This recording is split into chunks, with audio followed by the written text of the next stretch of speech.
Hello students, आज हम start करते हैं क्लास 10th साइंस का ये जो चैप्टर नंबर 4 है आपका कार्बन एवं इसके यौगिक। ठीक है, तो आज अपन एक ही वीडियो में इसके सारे क्वेश्चन जो 1 मार्क्स के, 2 मार्क्स के, 3 और 4 मार्क्स तक के हैं तो सारे एक ही वीडियो में कंप्लीट करने की कोशिश करेंगे। तो इसमें से आपका 6 नंबर का क्वेश्चन पूछे जाने, मतलब 6 नंबर का आना है। ठीक है, चलिए स्टार्ट करते हैं अपना पहला क्वेश्चन। वायुमंडल में कार्बन निम्नलिखित रूपों में उपस्थित है, तो किस किस रूपों में उपस्थित है तो वो देख लेते हैं अपन। तो वायुमंडल में जो कार्बन है वो कार्बन मोनोऑक्साइड, केवल कार्बन डाइऑक्साइड, कोल या अल्प मात्रा में कार्बन मोनोऑक्साइड एवं कार्बन डाइऑक्साइड के रूप में। तो इसका आपका ये सही आंसर हो जाएगा कौन सा, ऑप्शन नंबर डी। ठीक है, जो कार्बन होता है वो कार्बन मोनोऑक्साइड और कार्बन डाइऑक्साइड दोनों रूपों में पाया जाता है। ठीक है, अगला क्वेश्चन है अपना, अमोनिया के एक अणु में है, तो अमोनिया के एक अणु में क्या, तो अमोनिया के एक अणु में क्या हो जाता है अपना, केवल एक का लायनिक बंध पाया जाता है। जैसे कि अपन देखते हैं अमोनिया बनाएंगे, NH3 लिखा है, मतलब जो अपना नाइट्रोजन होता है उसकी संयोजकता कितनी होती है, 3, क्योंकि उसमें 3 इलेक्ट्रॉन की कमी होती है। तो सारे जो इलेक्ट्रॉन हैं या जितने भी हाइड्रोजन है वो केवल एकल बंध के द्वारा जुड़े होते हैं। तो इसका ऑप्शन नंबर ए अपना सही हो जाएगा। उसके बाद तीसरा क्वेश्चन है, बंक मिस्टर फ्लोरीन एक अपर रूप है, तो किसका अपर रूप है, तो किसका अपर रूप हो जाता है, ये भी कार्बन का। ये याद रखना पड़ेगा आपका, बंक मिस्टर किसका अपर रूप होता है, कार्बन का। चलिए अगला क्वेश्चन देख लेते हैं, चौथा हमारा, उत्प्रेरक पैलेडियम या निकेल की उपस्थिति में तेल हाइड्रोजन से अभिक्रिया करके वसा बनाता है, यह उदाहरण किसका है, तो यह किसका उदाहरण है, एक संयोजन अभिक्रिया का। इसमें क्या होता है, जुड़ जाते हैं जो अपना उत्प्रेरक कौन सा, पैलेडियम की उपस्थिति में या निकेल की उपस्थिति में तेल जो है वो हाइड्रोजन से जोड़ के वसा बना देता है। तो यह अभिक्रिया क्या कहलाती है, अपनी संयोजन अभिक्रिया, मतलब ऑप्शन नंबर ए अपना सही हो जाएगा। पांचवा क्वेश्चन क्या है, निम्नलिखित में से किस यौगिक में OH एक क्रियाकारक समूह है या क्रियात्मक समूह है, तो किस में हो जाएगा आपका ये क्रियात्मक समूह है, तो ये ब्यूटेनॉन या ब्यूटेनॉल में होता है। किस में होता है आपका ये, ब्यूटेनॉल में। ठीक है, उसके बाद अपन देख लेते हैं इसको, छठवां क्वेश्चन, साबुन के अणुओं में होता है, तो साबुन के अणुओं में क्या होता है, जलरागी सिरा और एक होता है जल विरागी पूंछ। ठीक है, सिरा पे जल रागी होता है और पूंछ वाले हिस्से पे जल विरागी, तो आप इसको अच्छे से याद कर लीजिएगा। ऑप्शन नंबर ए आपका सही हो जाएगा। उसके बाद सातवां क्वेश्चन देख लेते हैं अपन, क्लोरीन कमरे के ताप पर संतृप्त हाइड्रोजन से क्रिया करती है। ठीक है, तो इसका कौन सा ऑप्शन, सूर्य के प्रकाश की उपस्थिति में, ये वाला सही हो जाएगा। फिर आठवां है, पेंटेन जो होता है वो है एक आणविक C5H12 है, इसमें है, तो कितने सहसंयोजी बंध होते हैं देख लेते हैं। पेंटेन लिखा है ना, तो अपन पेंटेन बना के भी देख लेते हैं। चलिए पेंटेन बना के और फिर उसको हम आपको बताएं भी दे रहे हैं।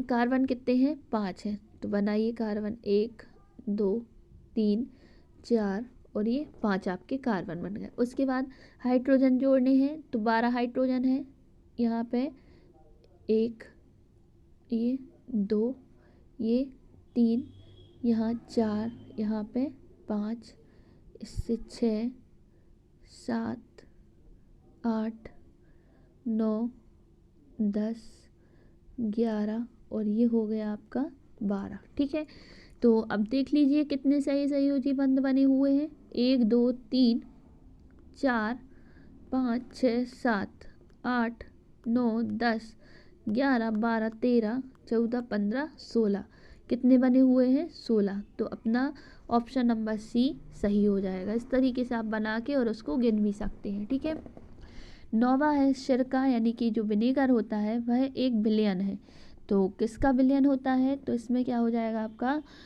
5 से 8 ml जो होता है एसीटिक अम्ल का जल में विलयन होता है, 5 से 8 ml एसीटिक अम्ल का जल में विलयन, अपन जल में ही घोलते हैं उसे।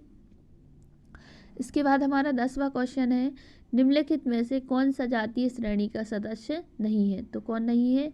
तो ये तीनों हैं, लेकिन C4H8 नहीं है, क्योंकि ये कोई फॉर्मूला होता ही नहीं है ऐसा। उसके बाद देख लेते हैं अपना 11वां क्वेश्चन। क्या कहता है 11वां क्वेश्चन? कार्बन अपने 4 संयोजी इलेक्ट्रॉनों का 4 एकल संयोजी परमाणुओं से साझा करके 4 सहसंयोजी बंध बनाता है। 4 सहसंयोजी बंध बनाने के बाद यह निम्न की इलेक्ट्रॉनिक संरचना प्राप्त करता है। तो जो कार्बन है वो कार्बन में 4 इलेक्ट्रॉन हो जाएंगे पूरे। तो जब आपके कार्बन में 4 इलेक्ट्रॉन हो जाते हैं तो उसके बाद यह किसके लिए पूरा हो जाता है? तो देखिए, हीलियम के लिए तो होता नहीं है, क्योंकि हीलियम में 2 परमाणु होते हैं, लेकिन नियोन का परमाणु क्रमांक कितना होता है? 10 होता है। कार्बन में ऑलरेडी पहले से 6 हैं उसके पास, ये 4 और प्राप्त कर लेता है, तो यह नियोन का परमाणु क्रमांक बन जाता है। तो आपका ऑप्शन नंबर बी सही हो जाएगा। उसके बाद हम देखते हैं हमारा 12वां क्वेश्चन क्या है? हाइड्रोकार्बन का पूर्ण दहन देता है। हाइड्रोकार्बन का पूर्णतः से अपन दहन कर देते हैं तो यह अपन को क्या दे देता है? तो यह हमें देता है CO2 प्लस H2O। क्या देता है? CO2 प्लस H2O दे देता है। उसके बाद हम देख लेते हैं 13वां क्वेश्चन, निम्न में से कौन असंतृप्त हाइड्रोकार्बन है? असंतृप्त हाइड्रोकार्बन कौन है अपना? तो एसिटिलीन। एसिटिलीन जो होता है वो असंतृप्त हाइड्रोकार्बन होते हैं, ठीक है। 14वां क्वेश्चन है, खाना बनाते समय यदि बर्तन की तली बाहर से काली हो रही है तो इसका मतलब तो आपको साफ साफ पता ही होगा कि ईंधन पूरी तरह से नहीं जल रहा, मतलब ऑप्शन नंबर बी। अगर वो बर्तन काले होते हैं तो ईंधन अच्छे से नहीं जलता। अब तो LPG गैस चलने लगी है सबके घरों में, तो बर्तन काले होने का सवाल ही नहीं रहता है, लेकिन फिर भी आपने पहले चूल्हे वगैरह के बर्तनों पे देखा होगा ऐसा। उसके बाद हमारा 15वां क्वेश्चन है, समावयवी के यौगिक के लिए कौन सा कथन सही नहीं है? तो इसमें क्या हो जाएगा? उनके यौगिक गुणों में अंतर होता है, पहला वाला इसमें सही हो जाएगा, ठीक है। क्योंकि गलत वाला बताना, तो ये तीनों तो सही है लेकिन ये वाला सही नहीं है। उसके बाद देख लेते हैं कार्बन की परमाणु संख्या कितनी होती है? ये बिल्कुल सरल क्वेश्चन है। अभी मैंने पहले वीडियो में मतलब थोड़े पहले बताया था आपको कि कार्बन की परमाणु संख्या जो है वो कितनी होती है? 6 होती है, ठीक है। अब रिक्त स्थान देख लेते हैं, इसके आपको आंसर भी दिख रहे हैं तो देखते जाइए। कार्बन की संयोजकता कितनी होती है? तो कार्बन की संयोजकता आपकी हो जाती है 4, ठीक है। दूसरा है, खाली स्थान में श्रृंखलन क्षमता अधिक होती है, तो किसमें? कार्बन में होती है। तीसरा है, शराब यानी जो वाइन होती है उसमें क्या होता है? एथिल एल्कोहल C2H5OH होता है, ठीक है। खाली स्थान यौगिकों में समावयवता का गुण पाया जाता है, तो कौन से यौगिक में? कार्बनिक यौगिकों में। 5वां है, सिरका में क्या होता है? एसिटिक अम्ल होता है या फिर एथिनोइक अम्ल होता है, ठीक। चलिए उसके बाद तीसरा देखते हैं अपन। तीसरा क्या है अपना? सत्य और असत्य है, ठीक है। तो इसमें भी अपन देख लेते हैं क्या हो जाता है अपना। चलिए सत्य सत्य में पहला है RCHO एल्डिहाइड का सामान्य सूत्र है, तो ये आपका एल्डिहाइड जिसमें CHO होता है वो बिल्कुल सही है। कार्बन विद्युत संयोजी बंध बनाता है, तो विद्युत संयोजी बंध नहीं बनाता, सहसंयोजी बंध बनाता है। कैसे बनाता है? सहसंयोजी। हमेशा आपको क्या लिखा दिखेगा? सहसंयोजी, क्योंकि इसमें धनायन और ऋणायन नहीं होते हैं, ठीक है। तो ये भी आपका क्या हो जाएगा? गलत। उसके बाद हमारा तीसरा है RCOR कीटोन का है, तो ये सही है। ये कीटोन का, ये समूह याद रखने पड़ेंगे आपको। CO है तो कीटोन है, CHO है तो एल्डिहाइड है। चौथा है, कार्बनिक यौगिक विद्युत के कुचालक होते हैं, तो कार्बनिक यौगिक जो है वो विद्युत के कुचालक नहीं होते हैं, सुचालक होते हैं। एल्केन असंतृप्त हाइड्रोकार्बन है, एल्केन संतृप्त हाइड्रोकार्बन है, तो ये सही है, ठीक है। इसके बाद अपन देख लेते हैं एक शब्द एवं वाक्य में उत्तर। क्या होते हैं। पहला है एल्केन, समजातीय श्रेणी का प्रथम सदस्य का नाम है एवं सूत्र है। तो इसका आपको नाम बताना है, प्रथम सदस्य नाम। तो जिसमें कार्बन की संख्या कितनी होती है, 1 होती है, ठीक है, तो मेथेन हो जाएगा। दूसरा है एल्कीन समजातीय श्रेणी, तो इसमें आपका जिसमें कार्बन की संख्या 1 होती है उसका कोई मतलब यौगिक होता ही नहीं है इस टाइप का, ठीक है, इसलिए आपका दूसरे से शुरू होता है तो उसका नाम क्या हो जाता है आपका एथीन। अगर आपको ये समझ में नहीं आती तो मुझे कमेंट करके बताइए, मैं इस पर बहुत अच्छे से सेपरेट वीडियो बना दूंगी और उसमें आपको पूरा समझा भी दूंगी। तीसरा क्वेश्चन है एल्काइन समजातीय श्रेणी के प्रथम सदस्य का नाम एवं सूत्र है। तो एल्काइन इसके प्रथम सदस्य का नाम बताना है, तो वो क्या हो जाता है आपका एथाइन, जिसमें कार्बन की संख्या कितनी होती है, 2, ठीक है। आज हमने बोला था आपसे कि पूरा एक ही वीडियो में कंप्लीट करेंगे, तो अपन चलिए आगे भी देखते जाते हैं। ये जो 2 नंबर वाले प्रश्न हैं उनके लिए, सहसंयोजी आबंध किसे कहते हैं, कार्बनिक यौगिकों के मध्य किस प्रकार के आबंध होते हैं। तो सहसंयोजी आबंध यानी कि 2 परमाणुओं के बीच इलेक्ट्रॉन की साझेदारी से बनने वाले आबंध को क्या कहा जाता है, सहसंयोजी आबंध, ठीक है। अगर एक एक इलेक्ट्रॉन, एक इसने दिया और एक इसने दिया और उनके बीच कोई बंध बन रहा है तो वो क्या होता है, सहसंयोजी आबंध, ठीक है। कार्बनिक यौगिकों के मध्य सहसंयोजी आबंध होते हैं, किसके मध्य होते हैं, जो कार्बनिक यौगिक होते हैं उनके मध्य कौन सा आबंध होता है, सहसंयोजी आबंध, ठीक है। अभी मैंने थोड़ी देर पहले भी आपको समझाया था। दूसरा क्वेश्चन होता है हाइड्रोकार्बन क्या है, उदाहरण देकर समझाइए। हाइड्रोकार्बन मतलब ऐसे यौगिक जो हाइड्रोजन और कार्बन से मिलके बने होते हैं। किससे मिलके बने होते हैं, हाइड्रोजन और कार्बन, नाम से भी पता चल रहा है। और इनके उदाहरण जैसे कि मेथेन हो गया, एथेन हो गया, प्रोपेन, ब्यूटेन, पेंटेन, ये सारे क्या हैं आपके हाइड्रोकार्बन है, ठीक है। इसके बाद तीसरा क्वेश्चन है विषम परमाणु क्या होते हैं।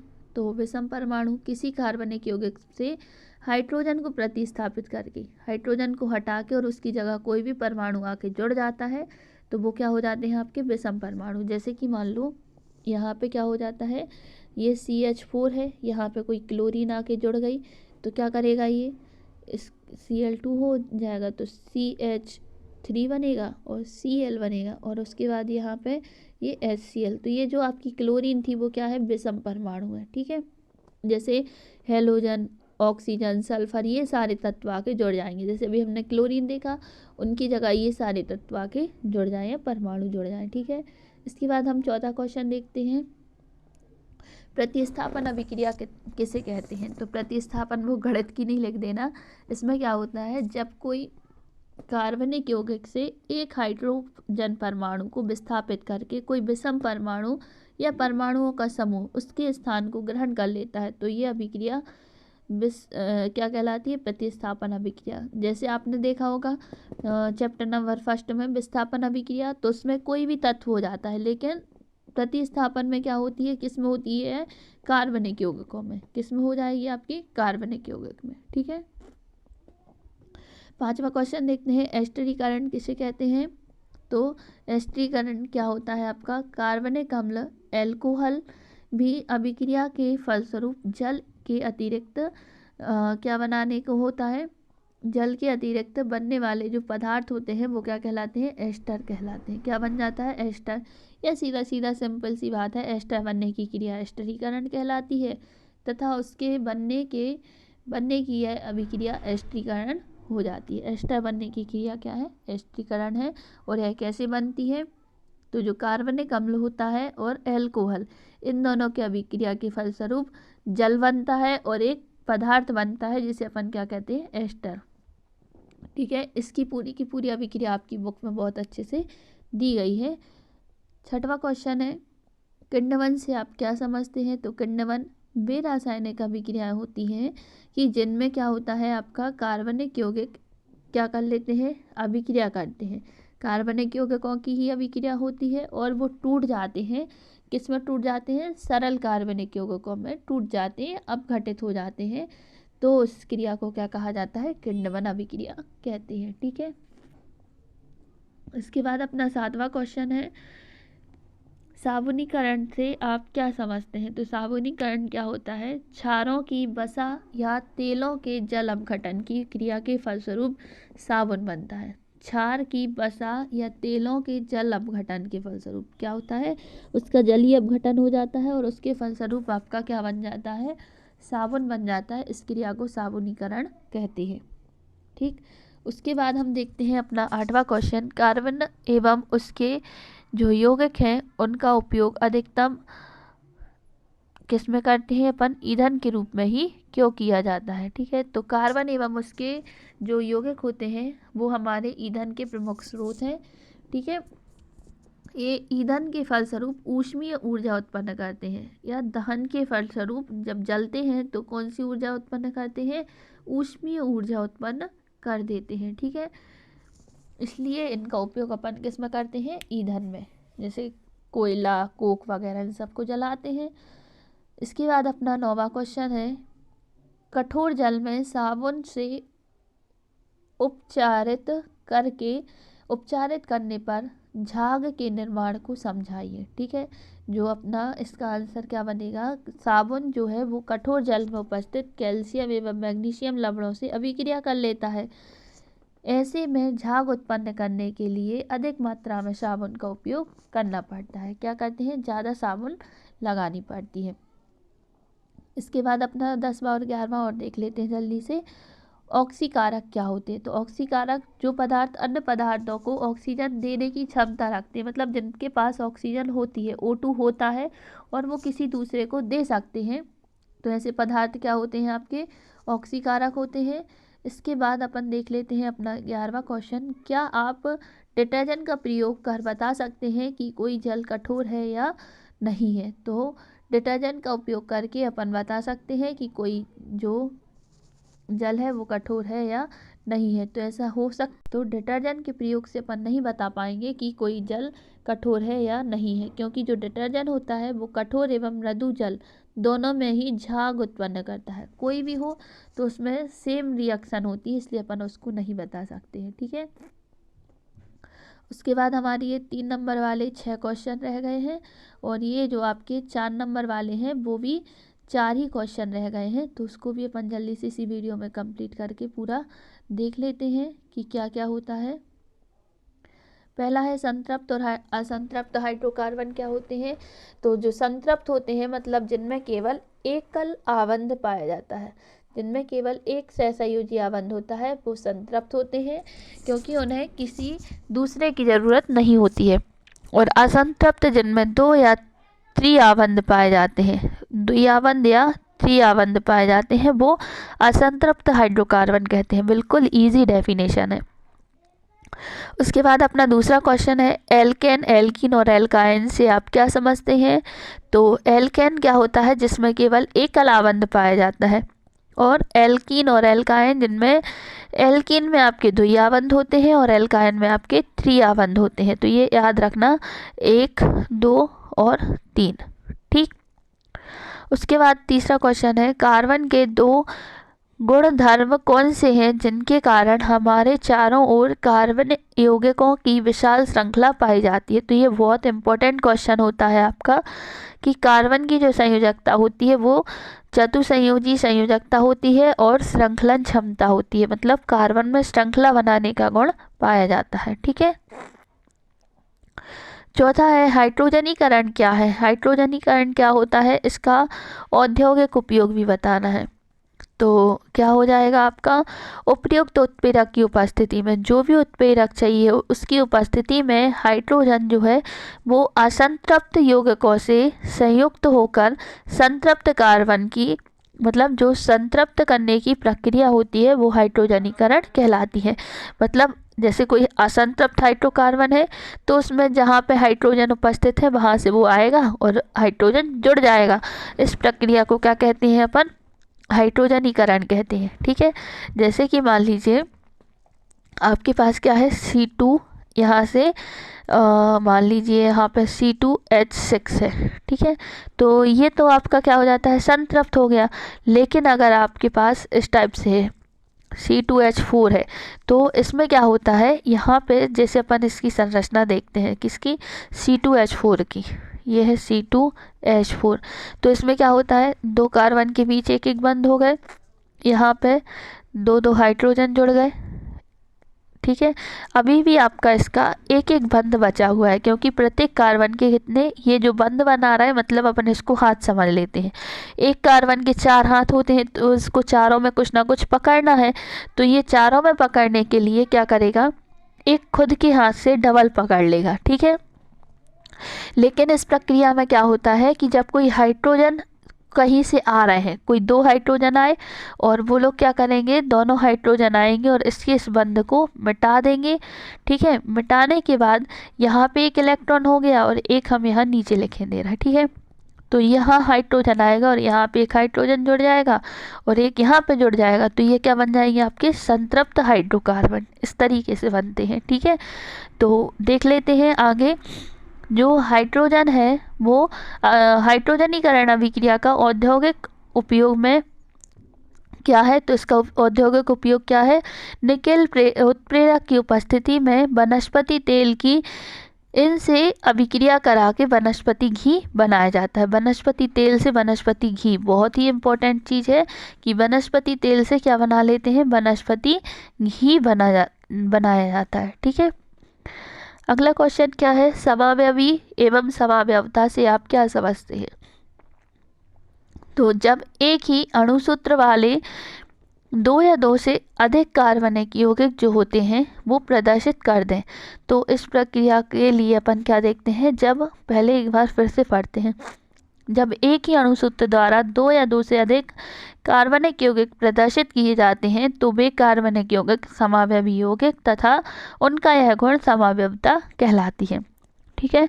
तो मतलब ये होता है कि उनकी संरचना या अणुसूत्र सेम ही होता है, संरचना बस अलग अलग हो जाती है, तो वो क्या कहलाते हैं, समावयवी, एक दूसरे के क्या हो जाते हैं, समावयवी होते हैं, ठीक है। इसके बाद अपना 6वां क्वेश्चन है, क्रियात्मक या क्रियाशील समूह किसे कहते हैं, 4 विभिन्न उदाहरण दीजिए। तो अपना जो क्रियात्मक समूह होते हैं वो क्या है, तो किसी कार्बनिक यौगिक में विशिष्ट प्रकार से जुड़े हुए परमाणु या परमाणुओं का वह समूह जो उस कार्बनिक यौगिक के अभिलाक्षणिक गुणों के लिए उत्तरदायी होता है, वो क्या कहलाता है, क्रियात्मक समूह या प्रकार्यात्मक समूह भी बोल सकते हैं। 3 नाम है इसके, क्रियात्मक समूह या क्रियाशील समूह भी कह देते हैं, ठीक है। तो इसको जो कहते हैं आप याद कर लीजिए। उसके बाद आगे क्या है, उदाहरण देना है।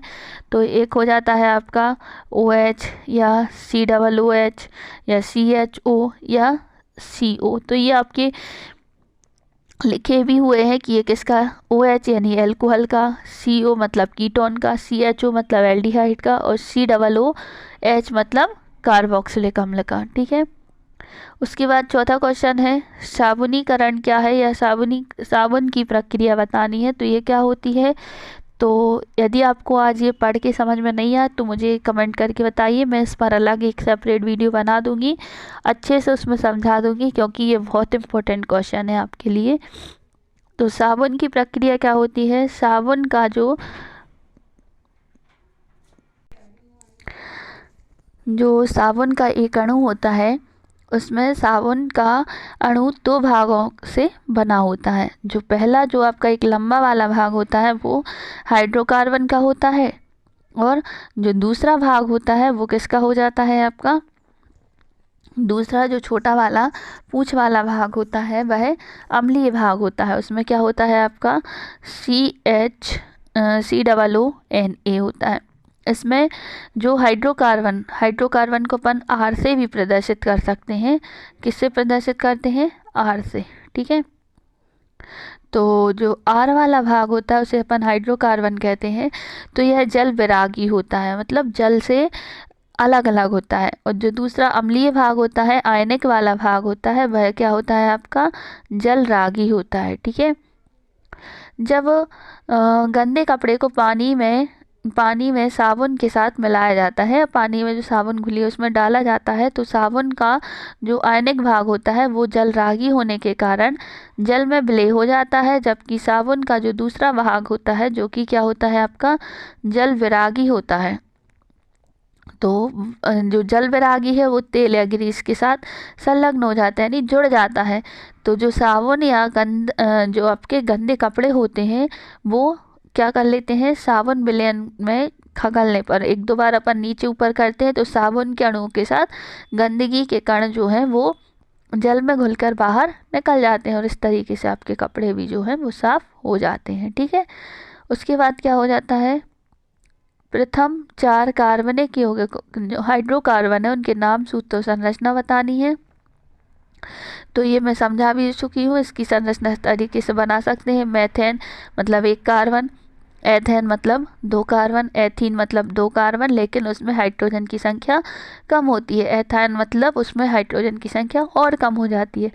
तो एक एक कार्बन के 4-4 हाथ होते हैं तो सभी के बने हुए हैं, लेकिन इसमें क्या है आपके लिए डबल बॉन्ड नहीं दिया है, तो एथेन में डबल बॉन्ड होता है, यहाँ पे डबल हो जाएगा। और एथिया जो आपका एथाइन होता है उसमें आपका क्या होता है, ट्रिपल बॉन्ड होता है। ठीक है, तो कार्बन कार्बन के बीच में एक एक लाइन और बना लेना आप लोग। ठीक है, इस तरीके से आपके बन जाएंगे। तीसरा क्वेश्चन है साबुन एवं अपमार्जक में अंतर। तो साबुन क्या होते हैं, अपने वसा अम्लों के उच्च सोडियम या पोटेशियम लवण होते हैं, और अपमार्जक जो है एराइल या एल्कोहली अम्लों की लंबी श्रृंखला वाले सोडियम लवण होते हैं। ठीक है, उसके बाद अपना दूसरा अंतर बन जाता है साबुन जल में उपस्थित Ca एवं Mg के साथ अभिक्रिया, Mg के साथ कोई अभिक्रिया नहीं करता है, उसमें घुलता ही नहीं है, विलय ही नहीं होता है। लेकिन अपमार्जक जो है वो Ca मतलब कैल्शियम और Mg मतलब मैग्नीशियम के साथ लवण में मतलब जो है वो अम्लीय पदार्थ बनाते हैं। ठीक है, कुछ ना कुछ तो उसमें बना लेते हैं। साबुन जो है वो कठोर जल के साथ झाग नहीं देता है, लेकिन अपमार्जक अपन को कठोर जल में भी घुल जाता है। अपन डिटर्जेंट पाउडर में घुल देते तो वो साफ़ हो जाते, लेकिन साबुन लगाओ तो साफ़ नहीं होते हैं।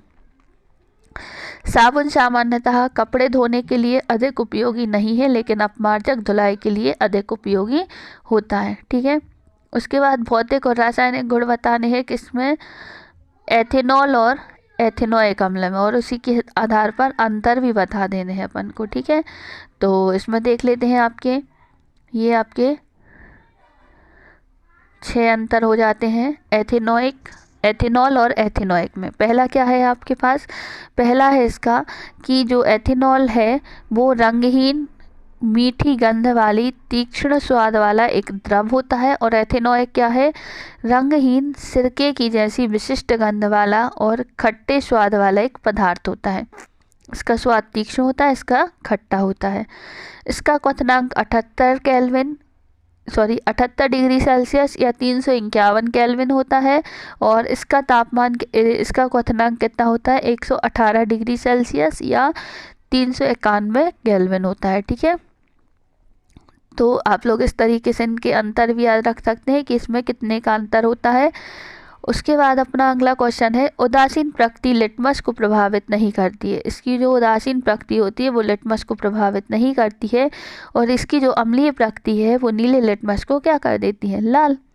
तो एथेनोइक अम्ल होता है और एथेनॉल कुछ नहीं होता, उदासीन टाइप का होता है। ठीक है, उसके बाद चौथा है कार्बोनेट या हाइड्रोकार्बोनेट से अभिक्रिया नहीं करता है, और ये जो है कार्बोनेट एवं हाइड्रोकार्बोनेट से अभिक्रिया करके रंगहीन गंधहीन बुलबुलों के साथ CO2 गैस उत्पन्न करता है। ठीक है, ये क्षारों के साथ कोई अभिक्रिया नहीं करता है, ये क्षारों के साथ अभिक्रिया करके लवण एवं जल बनाते हैं, क्योंकि एथेनोइक क्या है, ये आपका अम्ल है।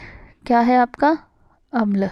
ठीक है, छठवां और आखिरी अंतर देख लेते हैं, जो यह जो आपके कार्बोक्सिलिक अम्ल होते हैं उनके साथ अभिक्रिया करके मृदु गंध वाले एस्टर बनाते हैं। क्या बनाते हैं, एस्टर बनाते हैं, और यहाँ एल्कोहल से अभिक्रिया करके मृदु गंध वाले एस्टर बनाते हैं। ठीक है, तो ये आपको दोनों एस्टर बनाते हैं, लेकिन ये कार्बोक्सिलिक अम्ल से अभिक्रिया करेगा और ये एल्कोहल के साथ अभिक्रिया करेगा। ठीक है, इस तरीके से अपना ये आज चैप्टर नंबर 4 पूरा हुआ, और यदि आपको समझ में आए तो प्लीज़ मुझे कमेंट करके बताइए, और आगे आप किस पर वीडियो बनवाना चाहते हैं वो भी मुझे कमेंट कीजिए। Thank you.